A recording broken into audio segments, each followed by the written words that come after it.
नमस्कार, मैं हूं सौरभ श्रीवास्तव। उत्तर प्रदेश का विधानसभा चुनाव नज़दीक आ चुका है। ऐसे में राजनीतिक हलचल लगातार तेज होती हुई दिखाई दे रही है। हम आपको बता दें कि उत्तर प्रदेश के मुख्यमंत्री ने जब से कहा था कि वो अगर पार्टी उनको चाहेगी तो वो चुनाव लड़ेंगे, उसके बाद जैसे ही भारतीय जनता पार्टी का पहली उम्मीदवारों की एक लिस्ट जारी हुई, उसमें उत्तर प्रदेश के मुख्यमंत्री योगी आदित्यनाथ को गोरखपुर शहर से जैसे ही प्रत्याशी बनाया गया तो मुख्य विपक्षी पार्टी जो है समाजवादी पार्टी, उनके मुखिया अखिलेश यादव पर भी लगातार चुनाव लड़ने को लेकर दबाव बनता जा रहा था और कई जिले के कार्यकर्ता उनसे चुनाव लड़ने की अपील कर चुके हैं। और सूत्रों के मुताबिक अब खबर ये निकल के सामने आ रही है कि सपा मुखिया अखिलेश यादव भी विधानसभा का चुनाव लड़ेंगे और अखिलेश यादव ने भी विधानसभा चुनाव लड़ने का पूरे तरीके से मन बना लिया है। हालांकि वो किस सीट से चुनाव लड़ेंगे ये अभी क्लियर नहीं हुआ है, लेकिन पार्टी सूत्रों के मुताबिक वो आजमगढ़ के गोपालगंज विधानसभा सीट या मैनपुरी या इटावा जो समाजवादी बाहुल्य इलाका है वहाँ से वो चुनाव लड़ सकते हैं। हम आपको बता दें आजमगढ़ से अभी वो सांसद भी हैं अखिलेश यादव, और आजमगढ़ का जो बेल्ट माना जाता है वहाँ पे समाजवादी पार्टी के जो वोटर्स हैं वो ज़्यादा माने जाते हैं। और यही वजह है कि अगर अखिलेश यादव विधानसभा चुनाव में उतरते हैं तो जो सूत्रों के मुताबिक खबरें निकल के सामने आ रही है कि अखिलेश यादव ने पूरी तरीके से मन बना लिया है कि वो विधानसभा चुनाव में उतरेंगे तो कहीं ना कहीं वो आजमगढ़ के गोपालगंज विधानसभा सीट से प्रत्याशी हो सकते हैं। हालांकि अभी लिस्ट या इस तरीके की समाजवादी पार्टी की तरफ से घोषणा नहीं की गई है, लेकिन समाजवादी पार्टी के जो सूत्र हैं उनके मुताबिक ये खबर निकल के सामने आ रही है कि अखिलेश यादव भी इस बार विधानसभा चुनाव लड़ेंगे, जिससे ये साफ हो गया है कि योगी आदित्यनाथ की राह पर अब अखिलेश यादव भी निकल चुके हैं और वो खुद इस बार मैदान में उतर रहे हैं। और पहली बार होगा ऐसा कि जब अखिलेश यादव विधानसभा का चुनाव लड़ेंगे। हम आपको बता दें इससे पहले अखिलेश यादव लोकसभा का चुनाव लड़ते रहे हैं या फिर वो एमएलसी चुन के विधान परिषद जाते रहे हैं। हम आपको बता दें कि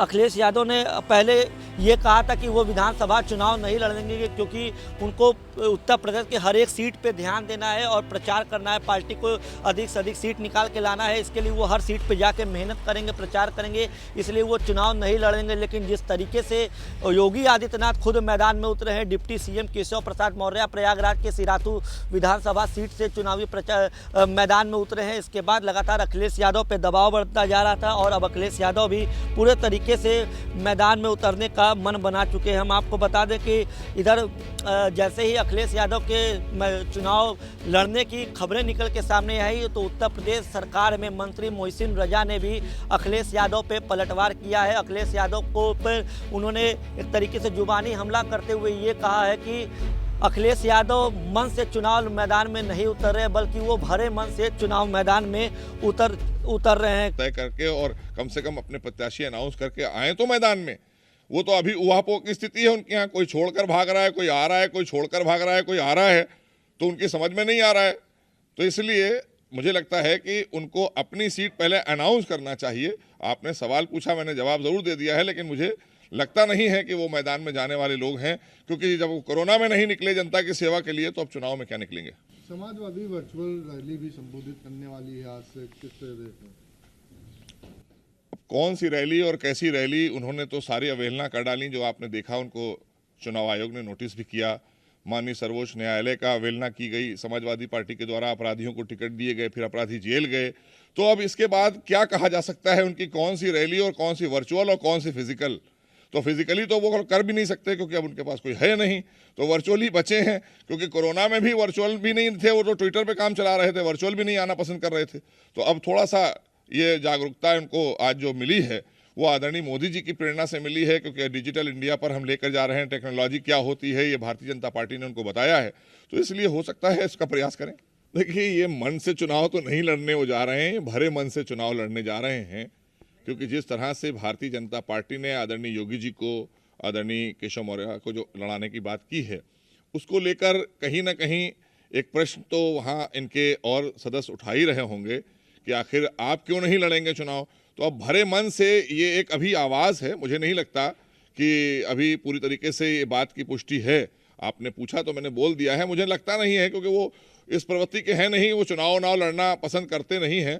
बैकडोर से आए थे तो बैकडोर से ही वो सत्ता पाए थे, इसलिए मैदान में जाने वाले लोग जो होते हैं वो मैदान में हमेशा दिखाई देते हैं। भारतीय जनता पार्टी का एक एक कार्यकर्ता सेवा भाव के लिए मैदान में रहता है और ये स्वार्थ के लिए आज और या मजबूरी के तहत चुनाव में जा रहे हैं तो उसका परिणाम उनको पता है, अच्छी तरह से पता है। और बल्कि मुझे तो एक शेर याद आ रहा है खुमार बाराबंकी का कि आँखों के चरागों में उजाले न रहेंगे, आँखों के चरागों में उजाले न रहेंगे, आ जाओ कि फिर देखने वाले न रहेंगे। सर दूसरा के सीट का भी नहीं बताया कि सीट से लड़ेंगे, क्या लगता है योगी जी का या केशव जी का, जिस तरह उन्होंने सीट भी फाइनल हो गई है तो अखिलेश यादव भी सीट की घोषणा नहीं कर देंगे?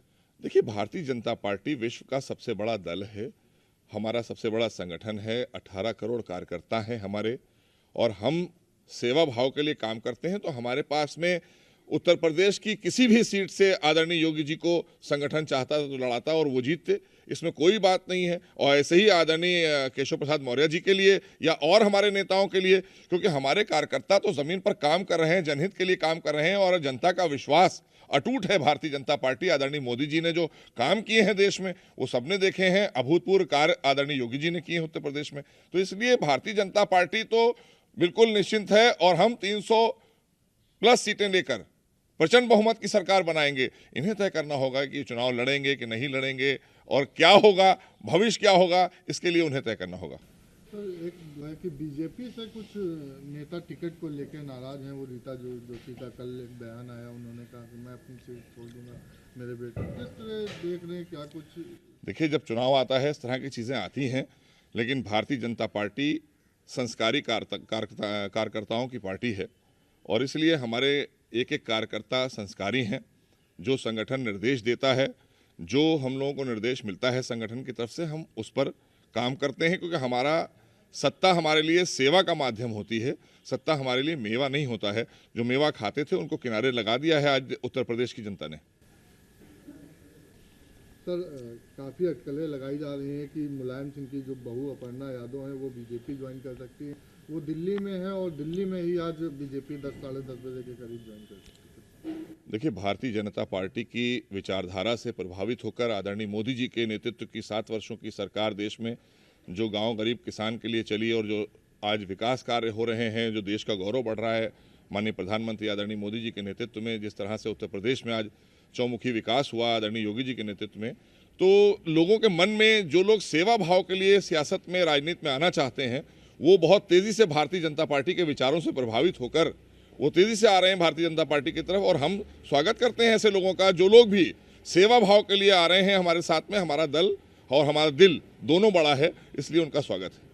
सर कैंट विधानसभा सीट बहुत इम्पोर्टेंट होने जा रही है क्या, जिस तरह अपर्णा जी और कई आपके भी खेमे में कई मंत्री? देखिए, हमारे लिए सारी सीट इम्पोर्टेंट होती हैं जनहित में, क्योंकि हम जब कोई भी प्रत्याशी वहां पर संगठन हमारा देता है, वो जनता के हितों को देखकर देता है, वो किसी व्यक्ति को देखकर नहीं देता है। तो इसलिए जनता के हितों के लिए वहां कौन योग्य होगा, कौन प्रत्याशी होगा, वो संगठन तय करती है, और जिसको संगठन भेजती है हमारा एक एक कार्यकर्ता समर्पित होकर जनहित के लिए उसको लड़ाने का काम करता है। चुनाव लड़ने की खबरें निकल के सामने आई तो भारतीय जनता पार्टी के तरफ से भी उन पर जुबानी हमला शुरू हो चुका है। हम आपको बता दें, लगातार जो है उत्तर प्रदेश की राजनीति में जैसे ही चुनाव नज़दीक आए हैं, बयानबाजी का दौर जो है वो शुरू हो चुका है, और जोड़ तोड़ की राजनीति भी लगातार शुरू हो चुकी है। हम इधर भारतीय जनता पार्टी के 3 मंत्री समेत कई विधायकों ने जहां बीजेपी का साथ छोड़कर पूरे तरीके से अखिलेश यादव की साइकिल पर वो सवार हो चुके हैं, तो भारतीय जनता पार्टी ने भी अखिलेश यादव और मुलायम सिंह के घर में सिरनमारी कर दी है। और मुलायम सिंह यादव की छोटी बहू अपर्णा यादव भी आज बुधवार को भारतीय जनता पार्टी में शामिल हो चुकी हैं।